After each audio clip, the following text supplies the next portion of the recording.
السلام علیکم ورحمۃ اللہ وبرکاتہ۔ میرے محترم بھائیوں، دوستوں، بزرگوں، آج کا پیغام خاص میری بہنوں کے لیے ہے۔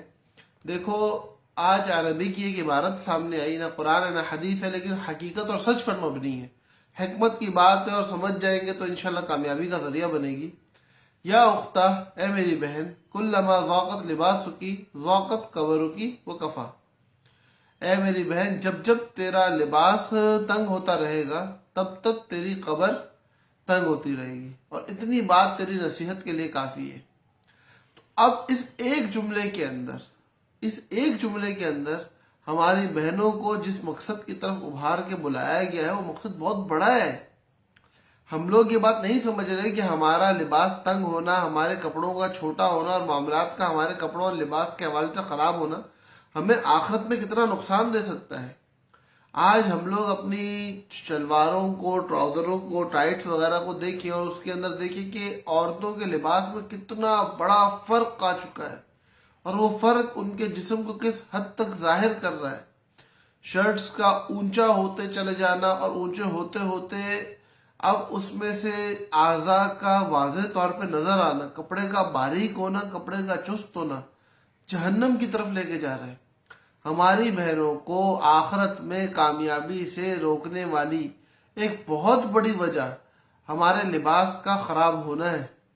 تو بھائی، میری پیاری بہنوں، اپنی آخرت کی فکر کرو، اللہ کے حکم کو پورا کرو، اپنے لباس کو درست کر لو۔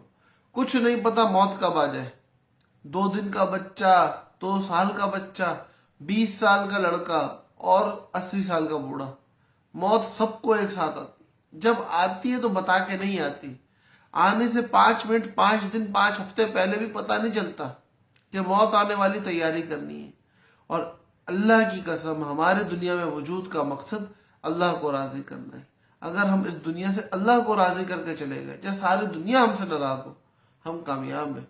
اور ساری دنیا کو راضی کر دیا، اپنے دل کی خواہش پوری کر لی، اپنے پسند کا لباس پہن لیا اور اللہ کو ناراض کر دیا، ہم ناکام ہیں۔ تو اللہ کے واسطے اپنے لباس کو ویسا بنا لیں جیسا لباس اللہ اور اس کے رسول کو پسند ہے۔ اچھا لباس پہننا عورت کے لیے منع نہیں ہے، سجدہ سنورنا عورت کے لیے منع نہیں ہے، اپنی مرضی کی چیز پہننا عورت کے لیے منع نہیں ہے۔ صرف اور صرف اپنے سطر کا خیال رکھے اور اس لباس کو پہننے میں اپنے باپ، اپنے بھائی، اپنے شوہر، اپنی اولاد کو دکھانا اور ان کو خوش کرنا مطلوب ہو۔ دنیا دکھاوے کے لیے، نامحرموں کی مجالس میں جانے کے لیے، نامحرموں کے بیچ میں جانے کے لیے اچھا لباس پہننا وہ الگ گناہ ہے۔ تو اس لیے اپنی زندگی کو پابند بنا کے جینا۔ مسلمان پابند ہوتا ہے، ہم مسلمان ہیں، ہمیں پابندی کے ساتھ جینا ہے، ہم آزاد نہیں ہیں۔ اللہ پاک ہمیں اپنی اس پابندی پہ فخر کرنے کی، اس پابندی کو سمجھنے کی اور اس پابندی کو اپنے لیے نجات کا ذریعہ سمجھنے کی توفیق عطا فرمائے، اور اپنی آزادی کو اپنی بربادی سمجھنے کا توفیق، سمجھنے کی ہمیں جرأت دے، اور ہمارے اندر وہ طاقت پیدا ہو کہ ہم یہ جان جائیں کہ مسلمان پابند ہے، آزاد نہیں ہے۔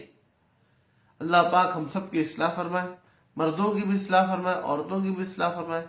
السلام علیکم ورحمۃ اللہ وبرکاتہ۔